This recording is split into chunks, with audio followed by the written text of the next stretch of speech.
The Russian invasion of Ukraine is in its third week. It is day 17. Satellite images show Russian troops closing in on the capital, Kyiv. Multiple homes and buildings were on fire, and there has been widespread damage in towns located close to Kyiv.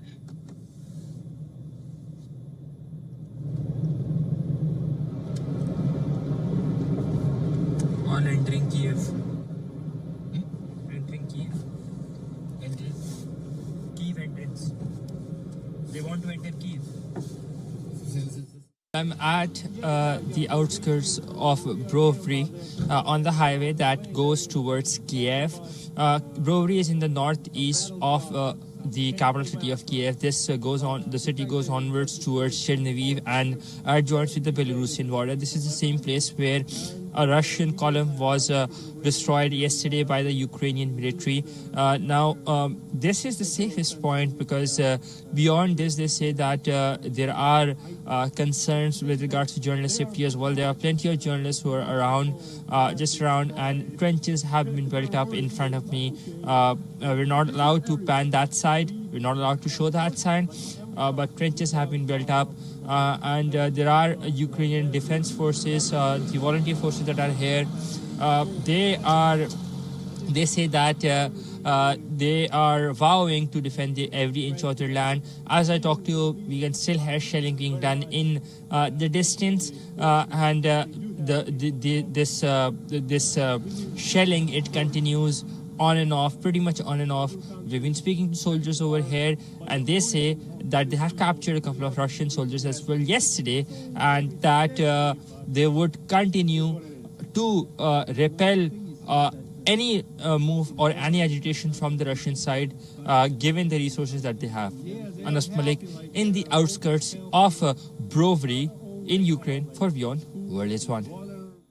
Now, for more on this, ZN.UA international desk editor Alexander Kravets is joining us live from Kyiv. Thank you for being with us on this broadcast.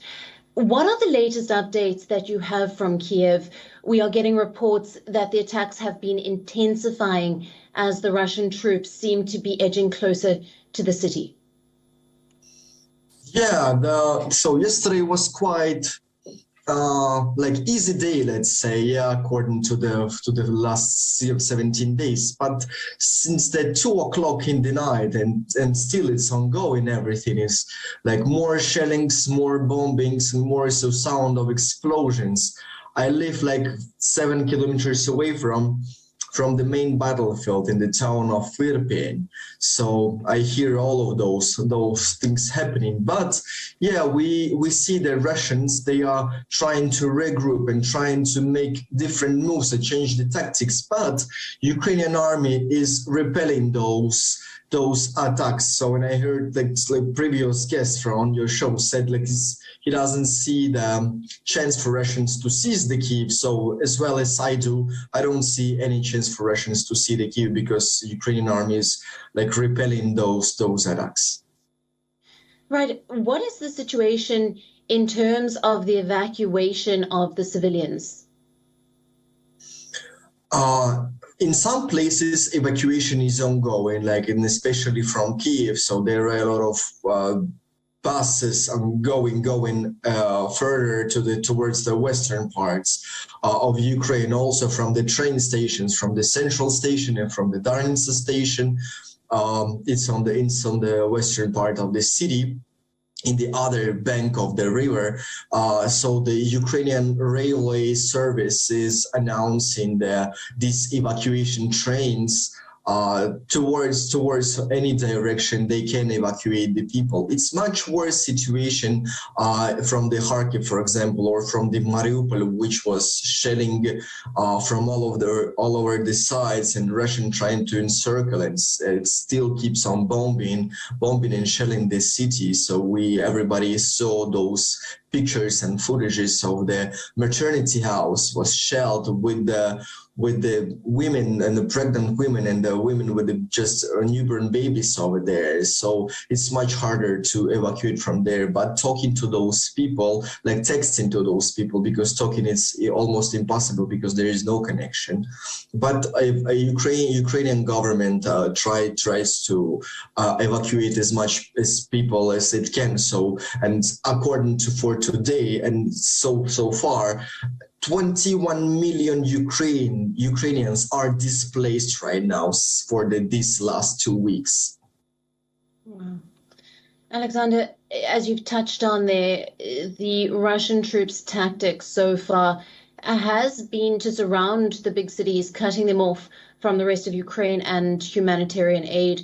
Is this what you are seeing in Kyiv? No, because they're trying to get from the one part, then they repel, they try to come from another part, and then they repel. We don't see at all, and not only we here in the ground, but also the Western intelligence services, they post the maps. So we don't see they try to encircle. We don't see even a chance for them to encircle the city, because Kyiv is huge, like within the territory, and it's quite impossible to encircle such a big city. Right. It has been 17 days of constant shelling, fleeing, and terror. How do you see the conflict panning out over the next few days? So far we see all of those footages that the Russian soldiers are trying to surrender it, to give up to the Ukrainian military, and we see all of those footages like more and more every day. So we hope that they will just run away and just give up to the Ukrainian army, because Ukrainian army is treating them well, those who surrender. And we see that the rhetoric of the Kremlin man and the Ministry of Foreign Affairs, they are trying to be more, let's say, offensive towards the West. They still thinking that the West is leading somehow Ukraine, but this is not true. West is a partner of Ukraine only, and trying to help us to win over this war against Russia. We didn't choose their war, so Russia chose their war. So we need to keep on our defensive operations and our offensive operations, as well as Ukrainian army doing this. But for the next few days, I hope the more Russian soldiers will surrender to Ukrainian army, and so those protests in Russia will also get more people on the streets, but so far there's not many people on the streets in Russia, unfortunately. Yeah, Alexander, just lastly, we have heard that there is heavy shelling by the Russian forces, even during the evacuations through the humanitarian corridors. Can you take us through the details of this? Yeah, the Red Cross, even the Red Cross, not the Ukrainian government, the Red Cross, they said that the evacuation routes was mined, and this territory was controlled by, especially Mariupol in the southeast of Ukraine, next to the Sea of Azov. So evacuation routes was mined, and this territory is controlled by the Russian troops. So they as usual, they say, yeah, we are ready for give the green corridors for the people to evacuate, and it's like it was in Syria, like it was in Chechnya. So they just pretending they doing such a noble thing. They just try to shell those people who are trying to evacuate, and they are mining the routes for the evacuation buses. Thank you very much for being with us on this broadcast, and stay safe. Thank you. WION, now available in your country. Download the app now. Get all the news on the move.